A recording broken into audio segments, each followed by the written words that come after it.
Assalamualaikum dan salam sejahtera.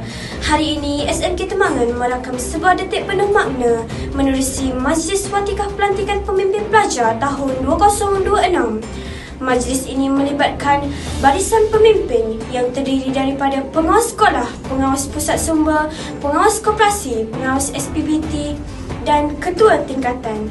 Untuk maklumat lanjut suasana di sana, saya serahkan kepada wartawan di lokasi. Terima kasih wartawan di studio. Kini saya sedang berada di Dewan Haji Saleh bagi menyaksikan sebuah majlis yang penuh makna, iaitu Majlis Penutupan Minggu Disiplin dan Watikah Pelantikan Pemimpin Pelajar 2026. Majlis ini bukan sekadar penyampaian watikah tetapi simbol amanah dan permulaan kepada perjalanan baharu. Melahirkan barisan pemimpin yang berpuwatakan, berkarisma, yakin di hadapan semua.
Begitulah demikian Majlis Penutupan Minggu Disiplin dan Watikah Pelantikan Pemimpin Pelajar 2026.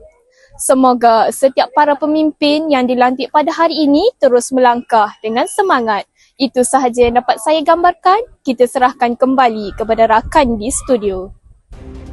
Demikianlah berlangsungnya Majlis Watikah Pelantikan Pemimpin Pelajar SMK Temangan. Sebuah majlis yang bukan hanya penyampaian watikah, malah satu ikrar amanah dan tanggungjawab. Setinggi-tinggi tahniah diucapkan kepada pengawas dan pemimpin yang dilantik.